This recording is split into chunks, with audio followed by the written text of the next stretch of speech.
हमारा गांव का लोग पहले 950 था और उस दिन जो हमला हुआ है उसी हमले में तो हमारा गांव का 585 लोग मर गया एक दिन में।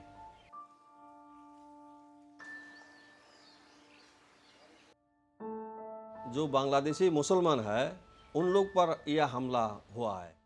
ये सिर्फ यहाँ की नहीं है, सारे हिंदुस्तान के तो यही सूरत हाल है।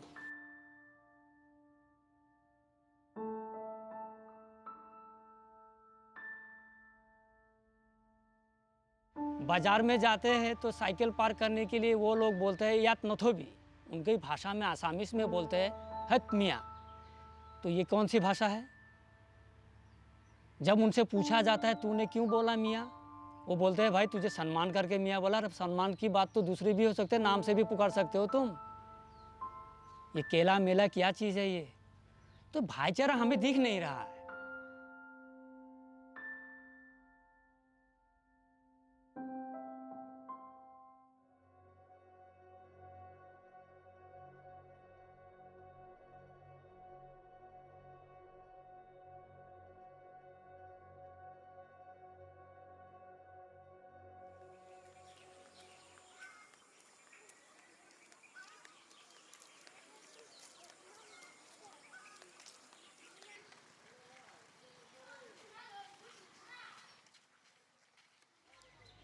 मेरा नाम है हाफिज़ मोहम्मद जमालुद्दीन। हम इस गांव में रहता है। हमारा गांव का नाम है बोरबोरी।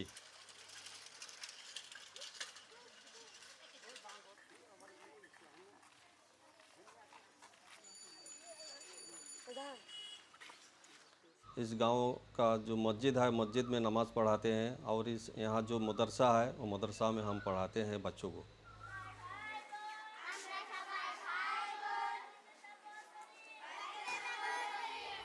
हम लोग तो बहुत पुराने से यहाँ हैं। हमारा पापा यहाँ आया है और मिकिर भेटा है ना, वहाँ से इस गांव में आया। उसके बाद मेरा यहाँ भी पैदाइश हुआ है। अभी तो हम लोग यही गांव में रहता है। तो मदरसा में बच्चों को ये कुरान मजीद सिखाता है, पढ़ाता है और मस्जिद में नमाज़ पढ़ाता है।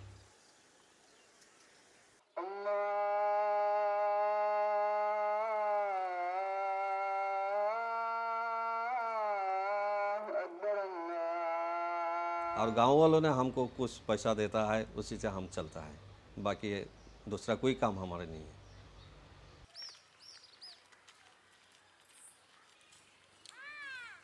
हमारे मदरसा में 56 बच्चे हैं।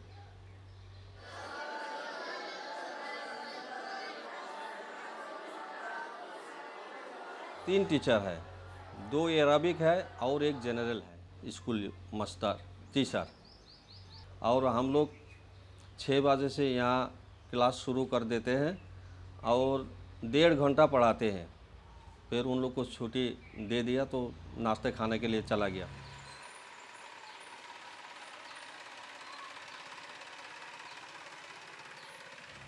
फिर 1 घंटा रेस्ट है। 1.5 घंटा की बाद 1 घंटा रेस्ट। उसके बाद फिर हम लोग क्लास शुरू कर देते हैं 10 बजे तक। 2 घंटा, 2-2.5 घंटा ऐसे होता है। दोपहर के बाद जो वक्त है उस वक्त में हम लोग कुछ 1 घंटा पढ़ाते हैं और 1 घंटा जो स्कूल का टीचर है उन्होंने पढ़ाते हैं। आसामी हम लोग का तो यहाँ आसामी है, आसामी पढ़ाते हैं।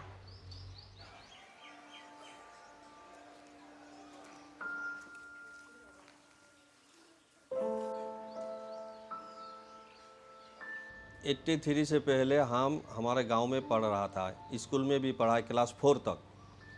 और जब 83 में हंगामा हुआ है, हंगामा के बाद हमारे पापा ने हमको कासार भेज दिया है।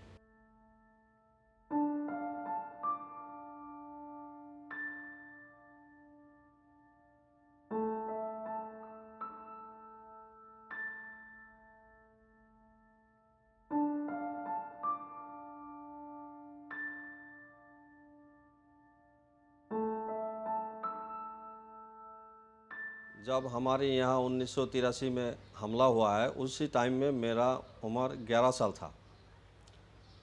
तो उसी वक्त में तो छोटा था ना, तो हमारे मदरसा में मैं पढ़ते हूँ। सुबह के वक्त जब मैं मदरसा में आया तो एक आदमी ने आके बोला है कि यहाँ कुछ हंगामा होगा, बच्चों लोग को आप छुट्टी दीजिए। तो हम लोग घर में गया है। तो थोड़े बाद हमारे गांव को पूरा घेर लिया है उन लोग ने और चारों तरफ आग जला दिया। तो हमारा गांव का थोड़े लोग था, हाँ, 900 950 इतना से छोटा बच्चा औरत सब मिल कर के इतना लोग था, आदमी था। तो हम लोग सारे आदमी ने भागा है इस गांव से, पश्चिम की तरफ इधर भागा है। तो इधर चलते चलते तो वो लोग हमारे पीछा हो गया और हमारे लोग को मार डाला है। तो उसी वक्त मेरा एक भाई और एक बहन और मेरा माँ उसी टाइम में वो जो सामने एक नदी है उस नदी में मार डाला है उन लोगों ने। हमारा गांव का लोग पहले 950 था और उस दिन जो हमला हुआ है उसी हमले में तो हमारा गांव का 585 लोग मर गया एक दिन में। और हमारा गांव का बहुत आदमी इस ज़मीन में इधर में भी मार डाला है और ज़्यादा लोग नदी में मारा है उन लोगों ने। जो किश्ती लगा दिया, किश्ती से मार डाला है। और एक ब्रिज है, ब्रिज के नीचे जब लोग ने वहाँ सहारा लिया है तो ऊपर से पत्थर गिराया उन लोग और पत्थर से बहुत लोग वहाँ मर गया। हाँ, फिर वहाँ से जब शाम हो गया, वो लोग मारते मारते जब शाम हो गया तो जागीरोड एक थाना है, वो थाना से पुलिस वालों ने आया है, आके कुछ लोग बच गया तो उन लोग को वहाँ से उठा करके उन लोग जागीरोड ले गया। और कुछ लोग इधर से नदी पार हो करके सीधा हमारे उधर तेलाही एक गांव है उस गांव में गया है। तो गांव वाले ने हम लोग को सहारा दिया है। वहाँ 90 लोग हम लोग उस गांव में गया है और कुछ लोग जागीरोड गया है। तो वहाँ हम लोग को कुछ झोपड़ी वोपड़ी बना दिया। तो उस झोपड़ी में हम लोग रहा है 14 दिन। 14 दिन के बाद फिर हम लोग का गांव का जितना आदमी है उस सारे आदमी को हमारे गांव में ले आया और ले आके वो हमारे सामने जो रास्ता है ना वो रास्ता के पास हम लोग को वहाँ सरकार ने कुछ हम लोग को थोड़ा थोड़ा छोटा छोटा झोपड़ी बना दिया। तो झोपड़ी में हम लोग रहा है और फौज दिया है हम लोग को देखभाल करने के लिए। See, the whole Nelly massacre, it was a program which was spearheaded by some organizations who had this impression that there had been some illegal migrants whose name had cropped in the electoral rolls. So they wanted that these illegal migrants' names should be deleted from the electoral rolls. So the government at that time didn't make much pay any heed to it, and so they declared elections to be held. I mean, Nelly massacre was just a fallout of what they had intended to is that to detect and deport, to detect the illegal migrants.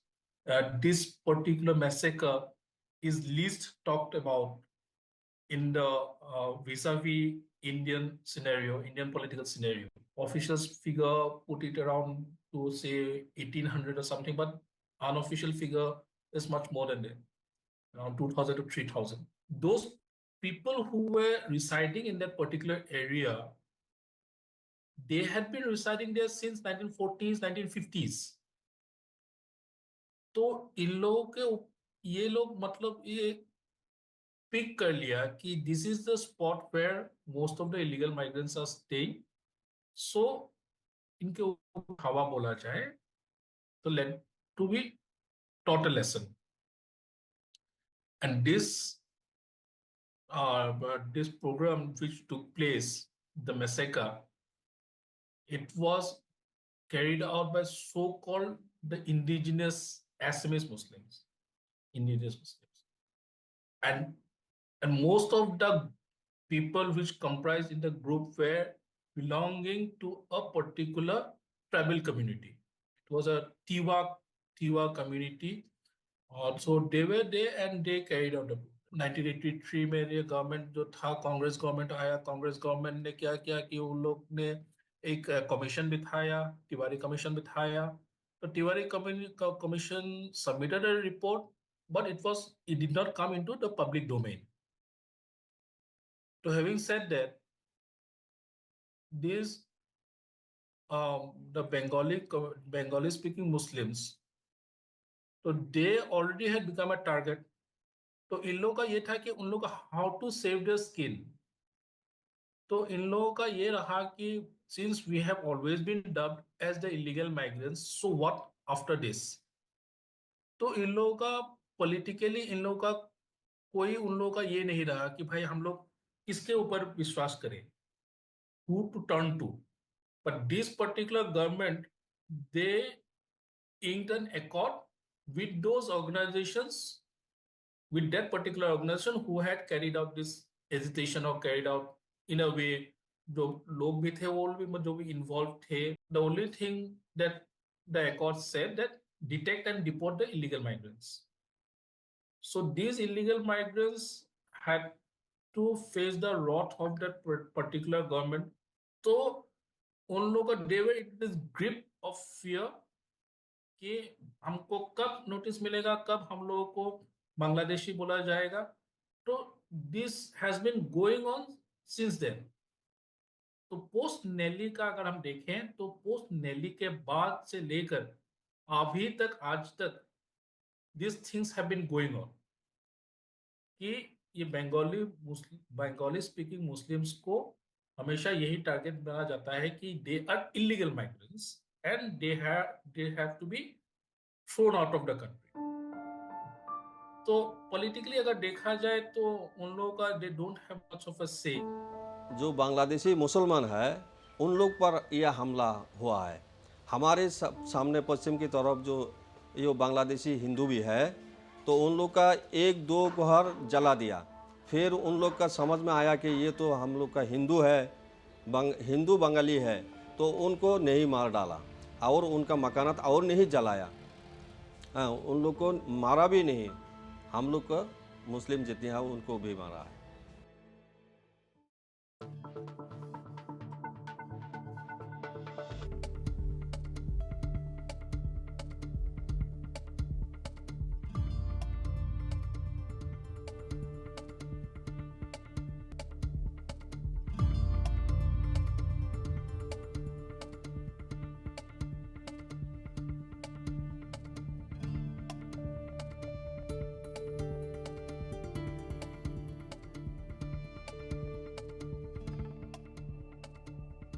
मैंने बोला देखो भारत को मुल्ला का जरूरत नहीं है, doctor engineer का जरूरत है.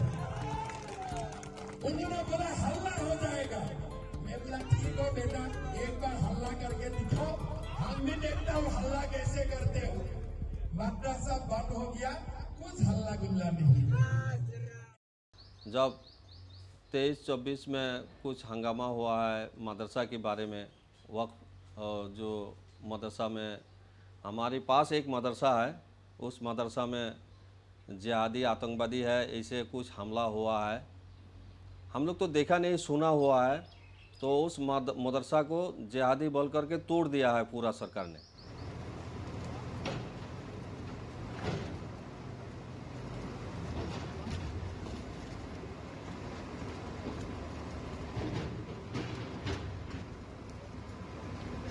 पूरा तोड़ दिया है. और उस मदरसा का जो टीचर है, इस्लामिक जो टीचर है, वो टीचर को पकड़ करके जेल में भेज दिया है. वो जिहादी है, आतंकवादी है, बांग्लादेश से पैसा लेके ये लोग ये मदरसा चलाता है, ऐसे सरकार ने ऐसे बोला है, बोल करके उनको भेज दिया है.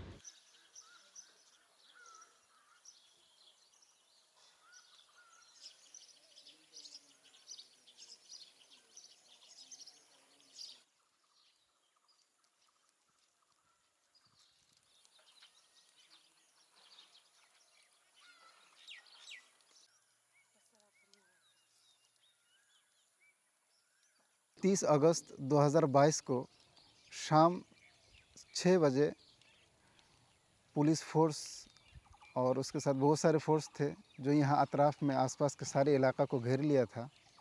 और हमें एक नोटिस प्राप्त हुआ था उनसे एक नोटिस मिला था, जिस नोटिस के अंदर ये बताया गया था कि ये जो इमारत है, मदरसे की एक इमारत थी, कि ये इमारत कमज़ोर है, ये अर्थक्वेक या इस किस्म की कोई आसमानी आफत हो तो ये झेलने के काबिल नहीं है।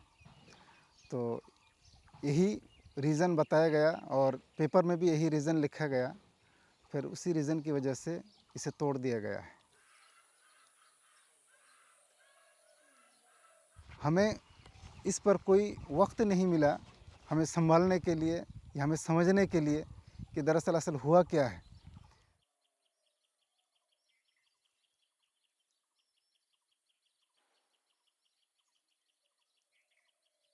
जिस दिन हमें ये नोटिस मिली थी, फिर अगले दिन सुबह 9 बजे से लेकर रात के 9 बजे तक ये तोड़ने का काम चला, इसे मुनहदिम कर दिया गया था।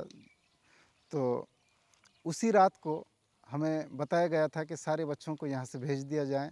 तो हमने उनके पेरेंट्स से रब्ता किया, फिर वो लोग आए।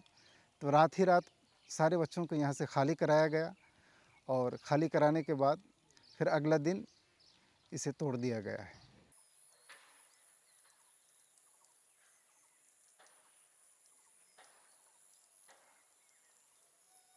तो मेरे ख़्याल से एक कारण ये भी हो सकती है, जो यहाँ के एक टीचर यहाँ पढ़ाते थे और जिस पर इल्ज़ाम था कि वो किसी गैर कानूनी तंजीम से उसके राब्ता है, किसी गैर कानूनी तंजीम के साथ वो मुलविस हैं।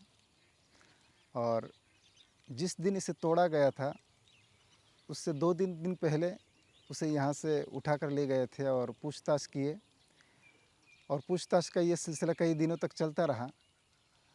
तो फिर आखिर में जब उसे के ले गया और उस पर इल्ज़ाम साबित हुआ या नहीं ये तो हमें पता नहीं है, सिर्फ इल्ज़ाम उस पर यह था कि वो किसी दहशतगर्द तंजीम के साथ उसका ताल्लुक़ है।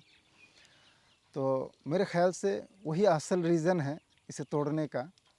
लेकिन हम इस मदरसे की तरफ से और यहाँ के जो कमेटी और अराकीन की तरफ से ये कहते हैं कि अगर वो वाक़ियतन मुलज़िम है या मुजरिम है, अगर वो वाक़ियतन वो इस किस्म के तंजीमों के साथ वो मुलविस हैं, तो उसके साथ जो भी कार्रवाई होना चाहिए वो किया जाए, चाहे उसे सूली पर चढ़ा दिया जाए या उसे जेल हाजत में रखा जाए। उससे हमें कोई मतलब नहीं है। वो सिर्फ़ एक यहाँ के एक टीचर था, पढ़ाते थे, आते थे जाते थे, बाकी काम वो कहाँ क्या करते थे वो हमें पता नहीं है। और जब से यहाँ के कमेटी के लोगों को पता चला कि सरकार की तरफ से उन पर इन्वेस्टिगेशन चल रहा है इस बात पर कि वो किसी गैर कानूनी तंजीम के साथ उसका राब्ता है, तब यहाँ के कमेटी के लोगों ने ये फ़ैसला लिया कि उसको यहाँ से बर्खास्त कर दिया जाए, और ऑलरेडी बर्खास्त कर भी दिया था।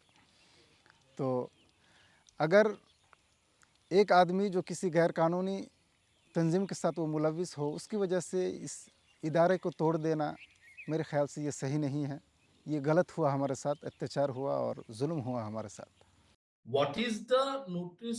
What is the pretext they have cited in the notice? Is that the building is not it's vulnerable to a breakdown. It may collapse anytime. So any layman will say that okay fine, if you find that okay fine, you are the government authority, you have come to me saying that my structure is not proper, it might cause harm to me, my family. Okay fine, you have given me the notice, give me some time to rectify that wrong or to rectify whatever is there.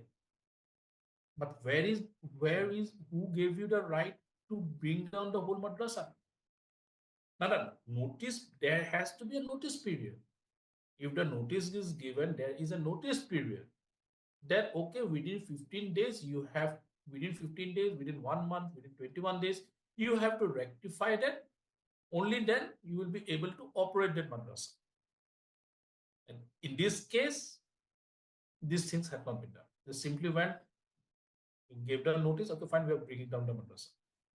So this is something which is totally a violation of the constitutional right. The constitution totally says that Article 25 to 29 says that okay, fine, you have got the, being a citizen of India, you have got the right to practice your own religion, you have the right to profess and practice your religion. Now, these things take a back seat when it comes to the government playing the calling the shots. ये जो building बनी थी Covid के दौरान ही ये building बनी थी, और हमने जो उसमें बच्चा रखा था तो नई बिल्डिंग बनने के बाद सिर्फ 3 महीने तक वो बच्चा रहे उसमें, और बिल्कुल नई बिल्डिंग थी, उसमें मतलब कमज़ोर का कोई मतलब ही नहीं था। और जिसमें लिखा गया था इसमें कि इसमें 250 बच्चा, हमने उसमें 250 बच्चा नहीं दिए थे उस बिल्डिंग में। यहाँ और बहुत सारे घर थे, तो पूरा मदरसे में टोटल जो तलबा थे वो 250 तलबा थे। उनमें से कुछ इधर कमरे बने हुए थे, उस कमरे में भी थे, इधर भी कमरे बने हुए थे, यहाँ भी थे, और कुछ मस्जिद के अंदर जो कमरा बना हुआ है उसमें भी कुछ बच्चे रहते थे। और जितने बच्चा उस बिल्डिंग में समा सकता था तो उतने ही बच्चे को उस बिल्डिंग में रखा गया था। और जो बताया गया था कि बिल्डिंग बिल्कुल कमज़ोर है, ये किसी भी एंगल से इस तरह से कहना मेरे ख्याल से सही नहीं रहेगा। और इसे जो तोड़ा गया था, अगर ये कमज़ोर ही होता, सुबह 9 बजे से लेकर रात के 9 बजे तक तकरीबन, और 15-20 जीसीबी के ज़रिए से, उसे खोखलिन जो बड़ा बड़ा वो होता है उसके ज़रिए से इसे तोड़ा गया था। तो अगर ये कमज़ोर होती तो इतने सारे तोड़ने के आलात लाने की क्या ज़रूरत थी, उसे 2-3 घंटे में उसे तोड़ सकते थे। तो लिहाजा नहीं कहा जा सकता कि ये बिल्डिंग कमज़ोर है। और सिर्फ यही अगर रीज़न हो कि बिल्डिंग कमज़ोर है जिसकी वजह से तोड़ा जा रहा है, तो रातों रात सारे बच्चों को यहाँ से बाहर निकालने की क्या ज़रूरत थी। हमें समय देते, वक्त देते, हमें बताते कि भाई ये बिल्डिंग कमज़ोर है, हमें पहले ही नोटिस दे देते कि बिल्डिंग कमज़ोर है, इसके लिए तुम कोई और जगह बनाओ बच्चों को रखने के लिए, ताकि यहाँ कोई अघटन ना घटे, कोई मतलब कोई आसमानी आफत ना आए। तो लिहाजा ये बताना सही नहीं है मेरे ख्याल से।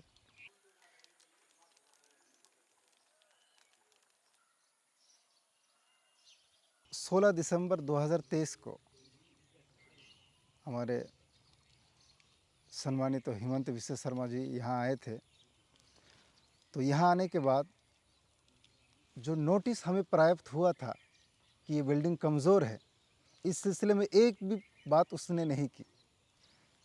लेकिन वो जो लड़का था जिसकी वजह से ये तोड़ा गया था, मुझे बताया था कि हफीज़ुर रहमान उसका नाम है, उसी के बारे में उन्होंने बात की कि उसे यहाँ क्यों रखा गया, नहीं रखना चाहिए था, क्या आप लोगों को उसके बारे में पता नहीं है। ये इस किस्म के जो सवालात हो सकते हैं उसी के बारे में तो उन्होंने हमसे पूछा या इसी पर उन्होंने बात की। तो फिर आखिर में उन्होंने ये भी बताया कि हम इस इदारा को एक मॉडर्न इंग्लिश मीडियम या इंग्लिश स्कूल बनाना चाहते हैं। तो फिर ये भी बताया कि यहाँ के जो कमेटी है, लोकल कमेटी का आपस में कमेटी लोग बातचीत करके जो भी फैसला हो हमें बताया जाए, हम उस हिसाब से यहाँ जो कुछ हुआ हम काम करेंगे। और ये भी बताया कि हमें भी बहुत अफसोस है कि एक आदमी की वजह से इस पूरे इदारा को तोड़ देना, ये हमें भी सही नहीं लगा, हमें भी अच्छा नहीं लगा इसमें, इस तरह से करने में। उन्होंने खुद अपनी ज़बान से ये बात कही है। और बाद में हमें उन्होंने आशा भी दिया कि भाई कुछ ना कुछ यहाँ बनेगा, होगा। तो यहाँ के जो लोकल कमेटी हैं वो लोग ये चाहते थे कि यहाँ जिस तरह से मदरसे के तालीम के साथ साथ स्कूल की तालीम दोनों एक साथ चल रहा था, तो हम वैसे ही इदारा चाहते हैं। चूँकि ये ज़मीन लोगों के चंदा और डोनेशन की वजह से ये ज़मीन ख़रीदा गया था, तो लोग ये चाहते थे कि हमारा डोनेशन, चूँकि हम अल्लाह को राज़ी और खुशी करने के लिए डोनेशन किया था, तो इसे हम सरकार को नहीं दे सकते। चूँकि हमारी तरफ से ये एनओसी मांगा था वो लोग कि एनओसी दीजिए, हम लोग यहाँ वो बनाएंगे। तो यहाँ के लोकल कमेटी ने एनओसी नहीं दी, और लोकल कमेटी ने कई मरतबा एप्लीकेशन किया कि हमें इसे रीओपन करने के लिए इजाज़त फ़राहम की जाए, हम इसे रीओपन करेंगे, और जो कुछ हुआ सो हुआ, बस इसमें कोई बहस नहीं है। और जो नुकसान हुआ, हमें रीओपन करने की इजाज़त दीजिए। तो इसके भी कोई रिप्लाई अब तक नहीं मिला।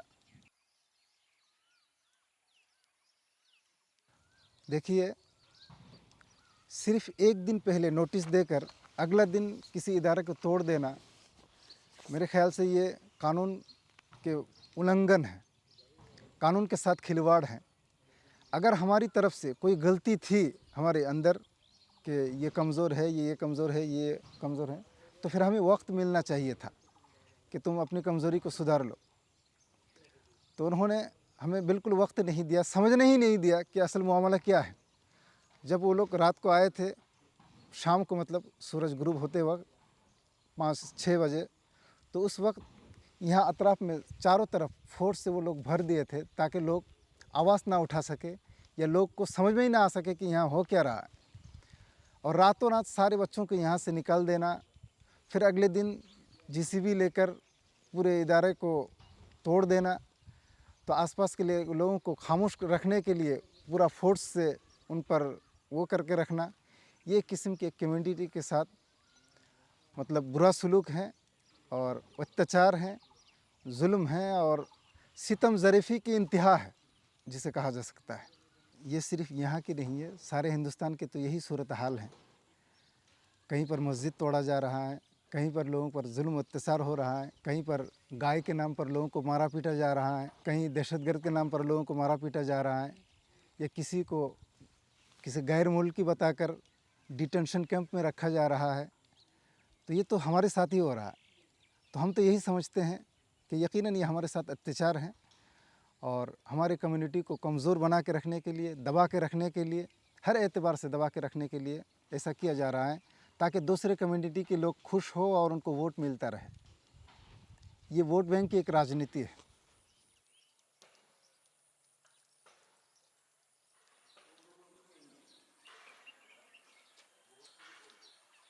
एक को दबाओ, दूसरे को खुश करो, क्योंकि एक के दबाने से दूसरा खुश होता है। तो वो लोग हमें दबा रहे हैं, किसी और को खुश कर रहा है, उनको वोट मिलता जा रहा है, बस वो लोग राजनीति कर रहे हैं इसमें। जब तक वो लोग राजनीति करते रहेंगे या करने का उनके अंदर ख्वाहिश होगा, बस हमें इस तरह से दबाते रहेंगे। कहाँ तक हम लोग उम्मीद जोड़ते रहें यहाँ।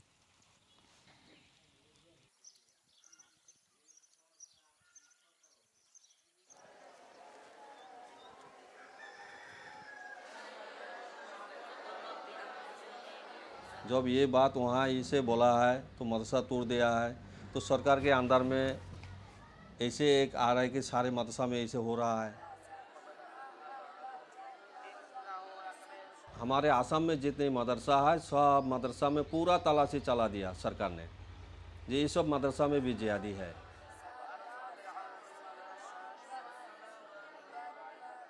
तेईस 24 में पूरा जांच किया है हम लोग का मदरसा को। सरकार ने बोला है कि तुम लोग कैमरा फिटिंग करो मदरसा में, तुम लोग क्या पढ़ाई करता है, क्या सिखाता है, तो हम लोग यहाँ से रिपोर्ट मिल जाएगा। तो हम लोग भी सीसी कैमरा भी हम लोग मदरसा में फिटिंग किया है। हाँ, हम लोग क्या पढ़ाता है, कैसे चलाता है, कैसे क्या करता है, सब हमारे कैमरा में उठते हैं। कभी कभी हम लोग इधर उधर कहीं जाएगा तो हम लोग का रात हो जाएगा तो आने में थोड़ा दिक्कत होता है। कभी कभी हिंदू गांव से तो हम लोग आना है, रास्ता तो इधर ही है, तो वो लोग कभी कभी हम लोग को बोलता है भाई तुम लोग कहाँ से आया, किधर से आया, क्यों आया। तो हम लोग को थोड़ा वो लोग कभी कभी चोर भी समझता है, हाँ, कोई कभी आतंकवादी भी समझता है, हाँ, कुछ हंगामा करने के लिए लाए नहीं तो तुम लोग इतनी रात क्यों आया है। तो वो गांव वालों का लोग कोई अगर हमसे पहचानता है, हम लोग को जानता है तो ठीक है, हम इनको जानता है छोड़ दो। अगर कोई नहीं पहचानता है तो उसको कभी कभी पुलिस वालों को दे देते हैं, अभी चोर है क्या है, उस और कुछ इल्ज़ाम लगा दे के भेज देता है। तो गांव वाले ने फिर जाके उनको ले आता है, बोला ये चोर नहीं है, वो वहाँ गया उधर गया, तो बस उसको ले आते हैं हम लोग गाँव में।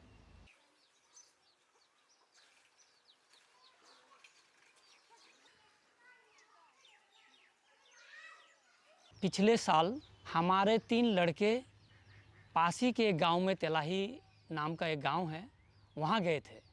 वहाँ उन्होंने खेल देखने गए थे।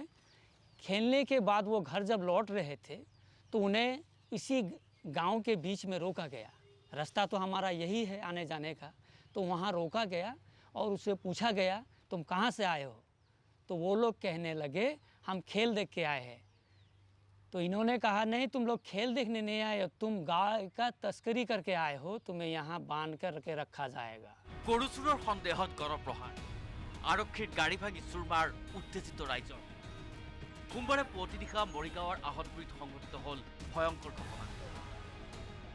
নিশা এজোপা গছৰ তলত বৰষুণৰ বাবে আশ্ৰয় লোৱা 6জন যুৱকক গৰু চোৰৰ সন্দেহত আহতগুৰিৰ একাংশলোকে প্ৰহাৰ কৰে। ইয়াৰে 3জন যুৱকে পলায়ন কৰিবলৈ সক্ষম হয়, কিন্তু বাকী 3জন যুৱকক গড়প্ৰহাৰ কৰাত এজনৰ ঘটনাস্থলীতেই মৃত্যু ঘটে। तो लड़कों से मोबाइल छीन ली और छीन करके उस मोबाइल से घर पे फ़ोन मारा। हमारे गांव में गांव वालों के जब फ़ोन हम लोगों ने सुना तो हम लोगों ने उसी गांव के लड़कों से, जो बुज़ुर्ग हैं, उनसे बातचीत की। बोले देखिए ऐसा नहीं है मामला, ये मामला है, ये लोग खेल देखने गए थे, वहाँ से वापस आ रहे थे, बारिश की वजह से वहाँ रुक गए, तो ये लोग चोर नहीं है, गौ तस्करी भी नहीं करते ये लोग, आप उन्हें छोड़ दीजिए। लेकिन उन्होंने छोड़ा नहीं, उन्होंने उस लड़के को पीट पीट के मार डाला और 2 लड़के बच गए हैं, लेकिन वो लाचार हैं, अब तक लाचार हैं, कोई काम करके खाने ने लायक नहीं है। पुलिस ने भी ये साबित किया कि ये गौ तस्करी नहीं थे, फिर भी ये केस अब तक कोई रिजल्ट अब तक हमें नहीं मिला कि इनकी ऊपर कोई कार्रवाई हो, इन्हें कोई सज़ा हो। आज हमारे लड़के बच्चे इसी गांव से हिंदुओं के गांव में स्कूल पढ़ना जाते हैं।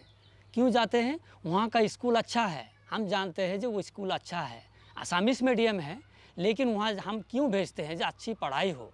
लेकिन वहाँ भी 2-4 शिक्षक ऐसे हैं, उनको अदब लिहाज से ही बात करते हैं, लेकिन ज़्यादातर लोग लड़के उस स्कूल के स्टूडेंट भी उन्हें क्रिटिसाइज़ करने लगते हैं, हट ये मियाँ बंगाली है, हट।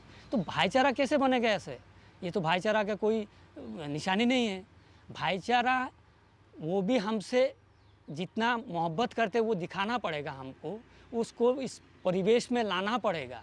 अगर वो परिवेश नहीं है तो हम कैसे समझ ले कि ये भाईचारा है? बाज़ार में जाते हैं तो साइकिल पार्क करने के लिए वो लोग बोलते हैं यात नथोबी, उनकी भाषा में आसामीस में बोलते हैं हत मियाँ। तो ये कौन सी भाषा है? जब उनसे पूछा जाता है तूने क्यों बोला मियाँ, वो बोलते हैं भाई तुझे सम्मान करके मियाँ बोला। अब सम्मान की बात तो दूसरी भी हो सकते, नाम से भी पुकार सकते हो तुम। ये केला मेला क्या चीज़ है ये? तो भाईचारा हमें दिख नहीं रहा है। सरकार में भी तो हम लोग को बांग्लादेशी समझता है। वो लोग तो कभी कभी ऐसे बोलता है कि ये तो हिंदुस्तान है, हिंदू का जगह है, ये मुसलमान का जगह तो पाकिस्तान है। सरकार भी ये बात बोलता है। कभी वोट लगता है तो आता है, हम लोग को आपस में बुझाता है, तो तुम लोग समझाता है, वोट दो। अगर ये तो राजनीति है, ऐसे ऐसे बोल करके तो वोट ले जाता है, फिर भी पहले जैसा तो ऐसे ही हो जाता है। ये तो बांग्लादेशी है। हाँ, हिंदू लोग को बांग्लादेशी नहीं समझता है। वो हिंदू है, हिंदुस्तान में आया है, बस उसका जगह यही है। अगर वो बंगाली हो चाहे कुछ भी हो।